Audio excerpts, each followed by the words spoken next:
यथार्थ मोक्ष।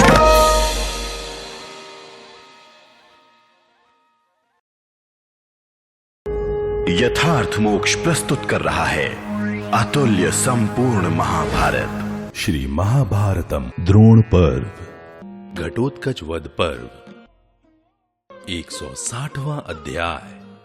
अश्वत्थामा का दुर्योधन को उपालंब पूर्ण आश्वासन देकर पांचालों के साथ युद्ध करते हुए धृष्टद्युम्न के रथ सहित सारथी को नष्ट करके उसकी सेना को भगाकर अद्भुत पराक्रम दिखाना। संजय कहते हैं, राजन, दुर्योधन के ऐसा कहने पर रणदुर्मद अश्वत्थामा ने उसी प्रकार शत्रुवध के लिए प्रयत्न आरंभ किया जैसे इंद्र दैत्यवध के लिए यत्न करते हैं। उस समय महाबाहु अश्वत्थामा ने आपके पुत्र से यह वचन कहा, महाबाहु कौरव नंदन, तुम जैसा कहते हो यही ठीक है। कुरुश्रेष्ठ, पांडव मुझे तथा मेरे पिताजी को भी बहुत प्रिय है, इसी प्रकार उनको भी हम दोनों पिता पुत्र प्रिय हैं, किंतु युद्ध स्थल में हमारा यह भाव नहीं रहता। तात, हम अपने प्राणों का मोह छोड़कर निर्भय से होकर यथाशक्ति युद्ध करते हैं। नृपश्रेष्ठ, मैं कर्ण, शल्य, कृप और कृतवर्मा पलक मारते मारते पांडव सेना का संहार कर सकते हैं। महाबाहु कुरुश्रेष्ठ, यदि युद्ध स्थल में हम लोग न रहें तो पांडव भी आधे निमेष में ही कौरव सेना का संहार कर सकते हैं। हम यथाशक्ति पांडवों से युद्ध करते हैं और वे हम लोगों से युद्ध करना चाहते हैं। भारत, इस प्रकार हमारा तेज परस्पर एक दूसरे से टकराकर शांत हो जाता है। राजन, मैं तुमसे सत्य कहता हूं कि पांडवों के जीते जी उनकी सेना को बलपूर्वक जीतना असंभव है। भरतनंदन, पांडव शक्तिशाली हैं और अपने लिए युद्ध करते हैं, फिर वे किस लिए तुम्हारी सेनाओं का संहार नहीं करेंगे? कौरव नरेश, तुम तो लोभी और छल कपट की विद्या को जानने वाले हो, सब पर संदेह करने वाले और अभिमानी हो, इसलिए हम लोगों पर भी शंका करते हो। राजन, मेरी मान्यता है कि तुम निंदित, पापात्मा एवं पाप पुरुष हो। शूद्र नरेश, तुम्हारा अंतःकरण पाप भावना से ही पूर्ण है, इसलिए तुम हम पर तथा दूसरों पर भी संदेह करते हो। कुरुनंदन, मैं अभी तुम्हारे लिए जीवन का मोह छोड़कर पूरा प्रयत्न करके संग्राम भूमि में जा रहा हूं। शत्रुदमन, मैं शत्रुओं के साथ युद्ध करूंगा और उनके प्रधान प्रधान वीरों पर विजय पाऊंगा। संग्राम भूमि में तुम्हारा प्रिय करने के लिए मैं पांचालों, सोमकों, केकयों तथा पांडवों के साथ भी युद्ध करूंगा। आज पांचाल और सोमक योद्धा मेरे बाणों से दग्ध होकर सिंह से पीड़ित हुई कौओं के समान सब ओर भाग जाएंगे। आज सोमकों सहित धर्मपुत्र राजा युधिष्ठिर मेरा पराक्रम देखकर संपूर्ण जगत को अश्वत्थामा से भरा हुआ मानेंगे। सोमकों सहित पांचालों को युद्ध में मारा गया देख आज धर्मपुत्र राजा युधिष्ठिर के मन में बड़ा निर्वेद होगा। भारत, जो लोग रणभूमि में मेरे साथ युद्ध करेंगे उन्हें मैं मार डालूंगा। वीर, मेरी भुजाओं के भीतर आकर शत्रु सैनिक जीवित नहीं छूट सकेंगे। आपके पुत्र दुर्योधन से ऐसा कहकर महाबाहु अश्वत्थामा समस्त धनुर्धरों को त्रास देता हुआ युद्ध के लिए शत्रुओं के सामने डट गया। प्राणियों में श्रेष्ठ अश्वत्थामा आपके पुत्रों का प्रिय करना चाहता था। तदनंतर गौतमी नंदन अश्वत्थामा ने केकयों सहित पांचालों से कहा, महारथियों, अब सब लोग मिलकर मेरे शरीर पर प्रहार करो और अपनी अस्त्र संचालन की फुर्ती दिखाते हुए सुस्थिर होकर युद्ध करो। महाराज, अश्वत्थामा के ऐसा कहने पर वे सभी वीर उसके ऊपर उसी प्रकार अस्त्र शस्त्रों की वर्षा करने लगे जैसे मेघ पर्वत पर पानी बरसाते हैं। प्रभु, द्रोण कुमार ने उनके उन बाणों को नष्ट करके उनमें से 10 वीरों को पांडवों और धृष्टद्युम्न के सामने ही मार गिराया। सम्रांगण में मारे जाते हुए पांचाल और सोमक द्रोण पुत्र अश्वत्थामा को छोड़कर 10 दिशाओं में भाग गए। महाराज, शूरवीर पांचालों और सोमकों को भागते देख धृष्टद्युम्न ने रणक्षेत्र में अश्वत्थामा पर धावा किया। तदनंतर सुवर्ण चित्रित सजल जलधर के समान गंभीर घोष करने वाले तथा युद्ध में कभी पीठ न दिखाने वाले 100 रथों एवं शूरवीर रथियों से घिरे हुए पांचाल राजकुमार महारथी धृष्टद्युम्न ने अपने योद्धाओं को मारा गया देख द्रोण कुमार अश्वत्थामा से इस प्रकार कहा। खोटी बुद्धि वाले आचार्य पुत्र, दूसरों को मारने से तुम्हें क्या लाभ है? यदि शूरमा हो तो रणक्षेत्र में मेरे साथ भिड़ जाओ। इस समय मेरे सामने खड़े तो हो जाओ, मैं अभी तुम्हें मार डालूंगा। भरत श्रेष्ठ, ऐसा कहकर प्रतापी धृष्टद्युम्न ने मर्म भेदी एवं पैने बाणों द्वारा आचार्य पुत्र को घायल कर दिया। सुवर्णमय पंख और स्वच्छ धार वाले सबके शरीरों को विदीर्ण करने में समर्थ वे शीघ्रगामी बाण श्रेणीबद्ध होकर अश्वत्थामा के शरीर में वैसे ही घुस गए जैसे मधु के लोभी उद्याम भ्रमर फूले हुए वृक्ष पर बैठ जाते हैं। उन बाणों से अत्यंत घायल होकर मानी द्रोण कुमार पैरों से कुचले गए सर्प के समान अत्यंत कुपित हो उठा और हाथ में बाण लेकर संभ्रमर रहित हो इस प्रकार बोला। धृष्टद्युम्न, स्थिर होकर 2 घड़ी और प्रतीक्षा कर लो, तब तक मैं तुम्हें अपने पैने बाणों द्वारा यमलोक भेज देता हूं। शत्रुवीरों का संहार करने वाले अश्वत्थामा ने ऐसा कहकर शीघ्रता पूर्वक हाथ चलाने वाले कुशल योद्धा की भांति अपने बाण समूहों द्वारा धृष्टद्युम्न को सब ओर से आच्छादित कर दिया। सम्रांगण में अश्वत्थामा द्वारा पीड़ित होने पर रण दुर्मद पांचाल राजकुमार धृष्टद्युम्न ने उसे बाणी द्वारा डांट बताई और इस प्रकार कहा। दुर्बुद्धि ब्राह्मण, क्या तू मेरी प्रतिज्ञा और उत्पत्ति का वृत्तांत नहीं जानता? निश्चय ही मुझे पहले द्रोणाचार्य का वध करके फिर तेरा विनाश करना है। इसलिए द्रोण के जीते जी अभी युद्ध स्थल में तेरा वध नहीं कर रहा हूं। दुर्मते, इसी रात में प्रभात होने से पहले आज तेरे पिता का वध करके फिर तुझे भी युद्ध स्थल में प्रेत लोक को भेज दूंगा। यही मेरे मन का निश्चित विचार है। कुंती के पुत्रों के प्रति जो तेरा द्वेष भाव और कौरवों के प्रति जो भक्ति भाव है, उसे स्थिर होकर दिखा। तू जीते जी मेरे हाथ से छुटकारा नहीं पा सकेगा। जो ब्राह्मण ब्राह्मणत्व का परित्याग करके क्षत्रिय धर्म में तत्पर हो, जैसा कि मनुष्यों में अधम तू है, वह सब लोगों के लिए वध्य है। द्रुपद कुमार के इस प्रकार कठोर वचन कहने पर द्विज श्रेष्ठ अश्वत्थामा को बड़ा क्रोध हुआ और उसने कहा, अरे खड़ा रहे, खड़ा रहे। उसने धृष्टद्युम्न की ओर इस प्रकार देखा मानो अपने नेत्रों के तेज से उन्हें दग्ध कर डालेगा। साथ ही सर्प की भांति फुफकारते हुए अश्वत्थामा ने उन्हें अपने बाणों द्वारा ढक दिया। नृपश्रेष्ठ, सम्रांगण में अश्वत्थामा के द्वारा आच्छादित होने पर भी समस्त पांचाल सेनाओं से घिरे हुए महारथी महाबाहु धृष्टद्युम्न कंपित नहीं हुए। उन्होंने अपने बल पराक्रम का आश्रय लेकर अश्वत्थामा पर नाना प्रकार के बाणों का प्रहार किया। वे दोनों महाधनुर्धर वीर अमर्ष में भरकर एक दूसरे पर चारों ओर से बाणों की वर्षा करते और उन बाण समूहों द्वारा परस्पर पीड़ा देते हुए प्राणों की बाजी लगाकर रणभूमि में डटे रहे। अश्वत्थामा और धृष्टद्युम्न के उस घोर एवं भयानक युद्ध को देखकर सिद्ध, चारण तथा वायुचारी गरुड़ आदि ने उसकी भूरी भूरी प्रशंसा की। वे दोनों अपने बाण समूहों से आकाश और दिशाओं को भरते हुए उनके द्वारा महान अंधकार की सृष्टि करके अलक्ष्य होकर युद्ध करते रहे। उस रण क्षेत्र में धनुष को मंडलाकार करके वे दोनों नृत्य सा कर रहे थे। एक दूसरे के वध के लिए प्रयत्नशील होकर समस्त प्राणियों के लिए भयंकर बन गए थे। वे महाबाहु वीर सम्रांगण में समस्त श्रेष्ठ योद्धाओं द्वारा हजारों बार प्रशंसित होते हुए शीघ्रता पूर्वक और सुंदर ढंग से विचित्र युद्ध कर रहे थे। वन में लड़ने वाले 2 जंगली हाथियों के समान उन दोनों को युद्ध में जागरूक देखकर दोनों सेनाओं में तुमुल हर्षनाद सा हो गया। सब ओर सिंहनाद होने लगा। सैनिक शंख ध्वनि करने लगे तथा सैकड़ों एवं सहस्त्रों प्रकार के रणवाद्य बजने लगे।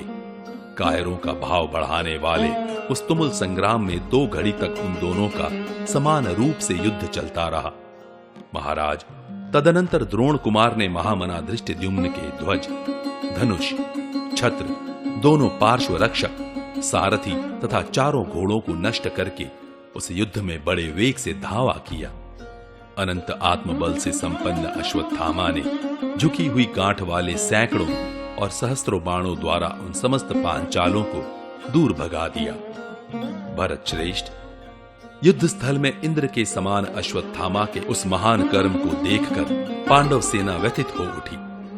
महारथी द्रोण कुमार ने पहले 100 बाणों से 100 पांचाल योद्धाओं का वध करके फिर 3 पैने बाणों द्वारा उनके 3 महारथियों को भी मार गिराया और धृष्टद्युम्न तथा अर्जुन के देखते देखते वहां जो बहुसंख्यक पांचाल योद्धा खड़े थे उन सबको नष्ट कर दिया। समर भूमि में मारे जाते हुए पांचाल और सृंजय सैनिक अश्वत्थामा को छोड़कर चल दिए। उनके रथ और ध्वजा नष्ट भ्रष्ट होकर बिखर गए थे। इस प्रकार रणभूमि में शत्रुओं को जीतकर महारथी द्रोण पुत्र वर्षा काल के मेघ के समान जोर जोर से गर्जना करने लगे। जैसे प्रलय काल में अग्निदेव संपूर्ण भूतों को भस्म करके प्रकाशित होते हैं, उसी प्रकार अश्वत्थामा वहां बहुसंख्यक शूरवीरों का वध करके सुशोभित हो रहा था। जैसे देवराज इंद्र शत्रुओं का संहार करके सुशोभित होते हैं, उसी प्रकार प्रतापी द्रोण पुत्र अश्वत्थामा संग्राम में सहस्त्रों शत्रु समूहों को परास्त करके कौरवों द्वारा पूजित एवं प्रशंसित होता हुआ बड़ी शोभा पा रहा था। इस प्रकार श्री महाभारत द्रोण पर्व के अंतर्गत घटोत्कच वध पर्व में रात्रि युद्ध के अवसर पर अश्वत्थामा का पराक्रम विषयक 160वां अध्याय पूरा हुआ। 161वां अध्याय भीमसेन और अर्जुन का आक्रमण और कौरव सेना का पलायन। संजय कहते हैं, महाराज, तदनंतर पांडुपुत्र युधिष्ठिर और भीमसेन ने द्रोण पुत्र अश्वत्थामा को चारों ओर से घेर लिया। यह देख द्रोणाचार्य की सेना से घिरे हुए राजा दुर्योधन ने भी रणभूमि में पांडवों पर आक्रमण किया। महाराज, फिर तो कायरों का भय बढ़ाने वाला घोर युद्ध होने लगा। क्रोध में भरे हुए भीमसेन ने अंबष्ट, मालव, वंग, शिबी तथा त्रिगर्त देश के योद्धाओं को मृत्यु के लोक में भेज दिया। अभिशाह तथा शूरसेन देश के रणदुर्मद क्षत्रियों को भी काट काट कर भीमसेन ने वहां की भूमि को खून से कीचड़मय बना दिया। राजन, इसी प्रकार किरीटधारी अर्जुन ने अपने पैने बाणों द्वारा यौधेय, पर्वतीय, भद्रक, मद्रक तथा मालव योद्धाओं को भी मृत्यु के लोक का पथिक बना दिया। अनायास ही दूर तक जाने वाले उनके नाराजों की गहरी चोट खाकर 2 दांतों वाले हाथी 2 शिखरों वाले पर्वतों के समान पृथ्वी पर गिर पड़ते थे। हाथियों के शुंड दंड कटकर इधर उधर तड़पते हुए ऐसे प्रतीत हो रहे थे मानो सर्प चल रहे हों। उनके द्वारा आच्छादित हुई वहां की भूमि अद्भुत शोभा पा रही थी। प्रलय काल में सूर्य और चंद्रमा आदि ग्रहों से व्याप्त हुए द्युलोक की जैसी शोभा होती है, उसी प्रकार इधर उधर फेंके पड़े हुए राजाओं के सुवर्ण चित्रित छत्रों द्वारा उस रणभूमि की भी शोभा हो रही थी। लाल घोड़ों वाले द्रोणाचार्य के रथ के समीप मार डालो, निर्भय होकर प्रहार करो, बाणों से बींध डालो, टुकड़े टुकड़े कर दो इत्यादि भयंकर शब्द सुनाई पड़ता था। जैसे दुर्जय महावायु मेघों को छिन्न भिन्न कर देती है, उसी प्रकार अत्यंत क्रोध में भरे हुए द्रोणाचार्य ने वायव्यास्त्र के द्वारा युद्ध में समस्त शत्रुओं को तहस नहस कर डाला। द्रोणाचार्य की मार खाकर भीमसेन और महात्मा अर्जुन के देखते देखते पांचाल सैनिक भय के मारे भागने लगे। तत्पश्चात अर्जुन और भीमसेन विशाल रथ समूह से युक्त भारी सेना साथ लेकर सहसा द्रोणाचार्य की ओर लौट पड़े। अर्जुन ने द्रोणाचार्य की सेना पर दक्षिण पार्श्व से और भीमसेन ने बाएं पार्श्व से अपने बाण समूहों की भारी वर्षा प्रारंभ कर दी। महाराज, उस समय महातेजस्वी पांचालों, सृंजयों, मत्स्यों तथा सोमकों ने भी उन्हीं दोनों के मार्ग का अनुसरण किया। राजन, इसी प्रकार प्रहार करने में कुशल आपके पुत्र के श्रेष्ठ रथी भी विशाल सेना के साथ द्रोणाचार्य के रथ के समीप जा पहुंचे। उस समय किरीटधारी अर्जुन के द्वारा मारी जाती हुई कौरवी सेना अंधकार और निद्रा दोनों से पीड़ित हो पुनः भागने लगी। महाराज, द्रोणाचार्य ने तथा स्वयं आपके पुत्र ने भी उन्हें बहुतेरा रोका, तथापि उस समय आपके सैनिक रोके न जा सके। पांडुपुत्र अर्जुन के बाणों से विदीर्ण होती हुई वह विशाल सेना उस तिमिराच्छन्न जगत में सब ओर भागने लगी। महाराज, कुछ नरेश जो सैकड़ों की संख्या में थे, अपने वाहनों को वहीं छोड़कर भय से व्याकुल हो सब ओर भाग गए। इस प्रकार श्री महाभारत द्रोण पर्व के अंतर्गत घटोत्कच वध पर्व में रात्रि युद्ध के अवसर पर संकुल युद्ध विषयक 161वां अध्याय पूरा हुआ। 162वां अध्याय सात्यकी द्वारा सोमदत्त का वध, द्रोणाचार्य और युधिष्ठिर का युद्ध तथा भगवान श्री कृष्ण का युधिष्ठिर को द्रोणाचार्य से दूर रहने का आदेश। संजय कहते हैं, राजन, सोमदत्त को अपना विशाल धनुष हिलाते देख सात्यकी ने अपने सारथी से कहा, मुझे सोमदत्त के पास ले चलो।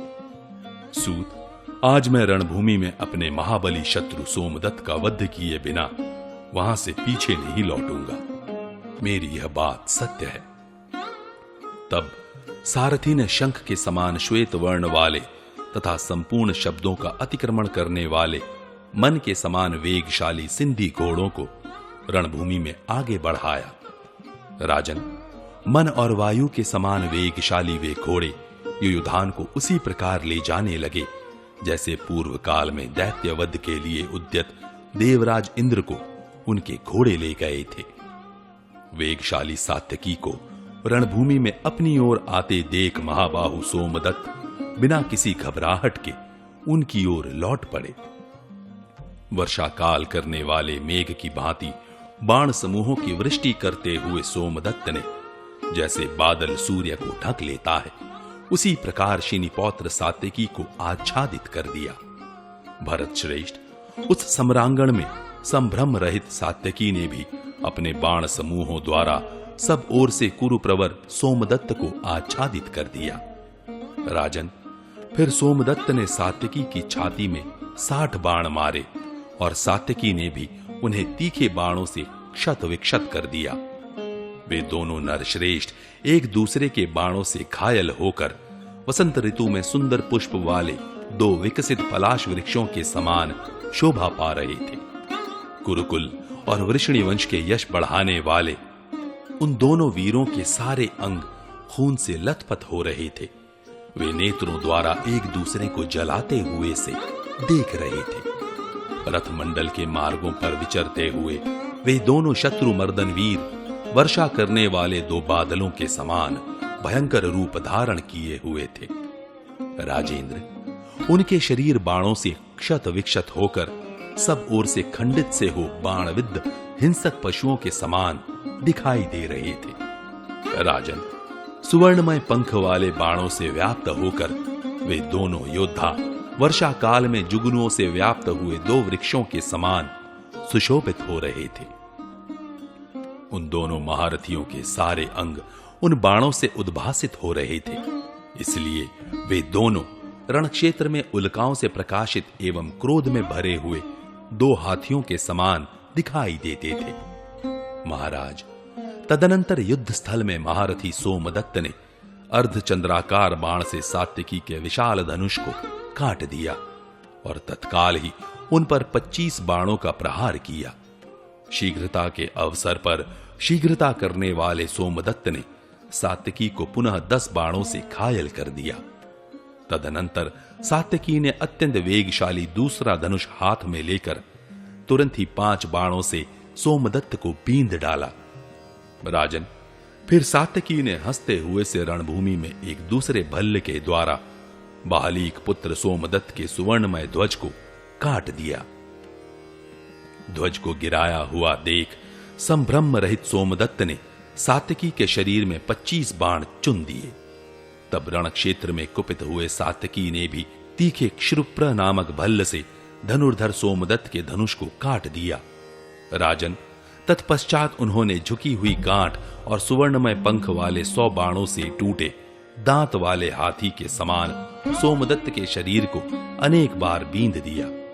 इसके बाद महारथी महाबली सोमदत्त ने दूसरा धनुष लेकर सात्यकी को बाणों की वर्षा से ढक दिया। उस युद्ध में क्रुद्ध हुए सात्यकी ने सोमदत्त को गहरी चोट पहुंचाई और सोमदत्त ने भी अपने बाण समूह द्वारा सात्यकी को पीड़ित कर दिया। उस समय भीमसेन ने सात्यकी की सहायता के लिए सोमदत्त को 10 बाण मारे। इससे सोमदत्त को तनिक भी घबराहट नहीं हुई। उन्होंने भी तीखे बाणों से भीमसेन को पीड़ित कर दिया। तत्पश्चात सात्यकी की ओर से भीमसेन ने सोमदत्त की छाती को लक्ष्य करके एक नूतन सुदृढ़ एवं भयंकर परिघ छोड़ा। सम्रांगण में बड़े वेग से आते हुए उस भयंकर परिघ के कुरुवंशी सोमदत्त ने हंसते हुए से 2 टुकड़े कर डाले। लोहे का वह महान परिघ 2 खंडों में विभक्त होकर वज्र से विदीर्ण किए गए महान पर्वत शिखर के समान पृथ्वी पर गिर पड़ा। राजन, तदनंतर संग्राम भूमि में सात्यकी ने एक भल्ल से सोमदत्त का धनुष काट दिया और 5 बाणों से उनके दस्ताने नष्ट कर दिए। भारत फिर तत्काल ही 4 बाणों से उन्होंने सोमदत्त के उन उत्तम घोड़ों को प्रेतराज यम के समीप भेज दिया। इसके बाद पुरुष सिंह शिनि प्रवर सात्यकी ने हंसते हुए झुकी हुई कांठ वाले भल्ल से सोमदत्त के सारथी का सिर धड़ से अलग कर दिया। राजन, तत्पश्चात सात्वत वंशी सात्यकी ने प्रज्वलित पावक के समान एक महाभयंकर सुवर्णमय पंख वाला और शिला पर तेज किया हुआ बाण सोमदत्त पर छोड़ा। भरतनंदन प्रभु, शिनिवंशी बलवान सात्यकी के द्वारा छोड़ा हुआ वह श्रेष्ठ एवं भयंकर बाण शीघ्र ही सोमदत्त की छाती पर जा पड़ा। महाराज, सात्यकी के चलाए हुए उस बाण से अत्यंत घायल होकर महारथी महाबाहु सोमदत्त पृथ्वी पर गिरे और मर गए। सोमदत्त को मारा गया देख आपके बहुसंख्यक महारथी बाणों की भारी वृष्टि करते हुए वहां सात्यकी पर टूट पड़े। महाराज, उस समय सात्यकी को बाणों द्वारा आच्छादित होते देख युधिष्ठिर तथा अन्य पांडवों ने समस्त प्रभद्रकों सहित विशाल सेना के साथ द्रोणाचार्य की सेना पर धावा किया। तदनंतर क्रोध में भरे हुए राजा युधिष्ठिर ने अपने बाणों की मार से आपकी विशाल वाहिनी को द्रोणाचार्य के देखते देखते खदेड़ना आरंभ किया। द्रोणाचार्य ने देखा कि युधिष्ठिर मेरे सैनिकों को खदेड़ रहे हैं। तब वे क्रोध से लाल आंखें करके बड़े वेग से उसकी ओर दौड़े। फिर उन्होंने 7 तीखे बाणों से कुंती कुमार युधिष्ठिर को घायल कर दिया। अत्यंत क्रोध में भरे हुए युधिष्ठिर ने भी उन्हें 5 बाणों से बींधकर बदला चुकाया। तब अत्यंत घायल हुए महाबाहु द्रोणाचार्य अपने दोनों गल पर चाटने लगे। उन्होंने युधिष्ठिर के ध्वज और धनुष को भी काट दिया। शीघ्रता के समय शीघ्रता करने वाले निरपश्रेष्ठ युधिष्ठिर ने सम्रांगण में धनुष कट जाने पर दूसरे सुदृढ़ धनुष को वेग पूर्वक हाथ में ले लिया। फिर सहस्त्रों बाणों की वर्षा करके राजा ने घोड़े, सारथी, रथ और ध्वज सहित द्रोणाचार्य को बींध डाला। वह अद्भुत सा कार्य हुआ। भरत श्रेष्ठ, उन बाणों के आघात से अत्यंत पीड़ित एवं व्यथित होकर द्रोणाचार्य 2 घड़ी तक रथ के पिछले भाग में बैठे रहे। तत्पश्चात सचेत होने पर द्विज श्रेष्ठ द्रोण ने महान क्रोध में भरकर वायव्यास्त्र का प्रयोग किया। भरतनंदन, तदनंतर पराक्रमी युधिष्ठिर ने संभ्रम रहित हो धनुष खींचकर उनके उस अस्त्र को अपने दिव्यास्त्र द्वारा कुंठित कर दिया। इतना ही नहीं, उन पांडु कुमार ने विप्रवर द्रोणाचार्य के विशाल धनुष को भी काट दिया। फिर क्षत्रियों का मान मर्दन करने वाले द्रोणाचार्य ने दूसरा धनुष हाथ में लिया, परंतु कुरुप्रवर युधिष्ठिर ने अपने तीखे भल्लों से उसको भी काट दिया। तदनंतर वसुदेव नंदन भगवान श्री कृष्ण ने कुंती पुत्र युधिष्ठिर से कहा, महाबाहु युधिष्ठिर, मैं तुमसे जो कुछ कह रहा हूं उसे सुनो। भरत श्रेष्ठ, तुम युद्ध में द्रोणाचार्य से अलग रहो। क्योंकि द्रोणाचार्य युद्ध स्थल में सदा तुम्हें कैद करने के प्रयत्न में रहते हैं। अतः तुम्हारे साथ इनका युद्ध होना मैं उचित नहीं मानता। जो इनके विनाश के लिए उत्पन्न हुआ है वही इन्हें मारेगा। तुम अपने गुरुदेव को छोड़कर जहां राजा दुर्योधन है वहां जाओ, क्योंकि राजा को राजा के ही साथ युद्ध करना चाहिए। जो राजा नहीं है उसके साथ उसका युद्ध अभीष्ट नहीं है। अतः कुंती नंदन, तुम हाथी, घोड़े और रथों की सेना से घिरे रहकर वहीं जाओ। तब तक मेरे साथ रहकर अर्जुन तथा रथियों में सिंह के समान पराक्रमी भीमसेन कौरवों के साथ युद्ध करते हैं। भगवान श्री कृष्ण का यह वचन सुनकर धर्मराज युधिष्ठिर ने 2 घड़ी तक उस दारुण युद्ध के विषय में सोचा। फिर वे तुरंत वहां चले गए जहां शत्रुओं का संहार करने वाले भीमसेन आपके योद्धाओं का वध करते हुए मुंह फैलाए यमराज के समान खड़े थे। पांडुनंदन युधिष्ठिर अपने रथ की भारी गड़गड़ाहट से भूतल को उसी प्रकार प्रतिध्वनित कर रहे थे जैसे वर्षा काल में गर्जना करता हुआ मेघ 10 दिशाओं को गुंजा देता है। उन्होंने शत्रुओं का संहार करने वाले भीमसेन के पार्श्व भाग की रक्षा का भार ले लिया। उधर द्रोणाचार्य भी रात्रि के समय पांडव तथा पांचाल सैनिकों का संहार करने लगे।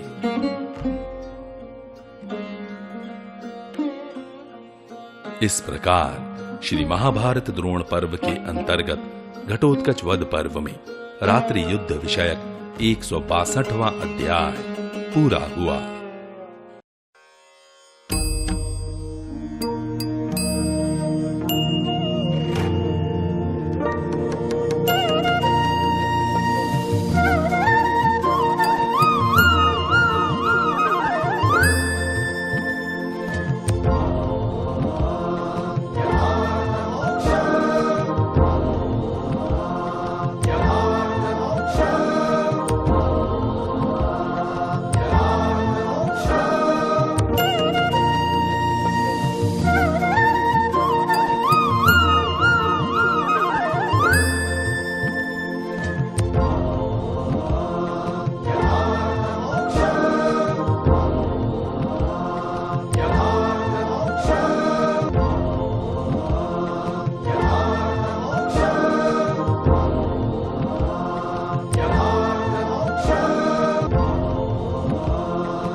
यथार्थ मोक्ष।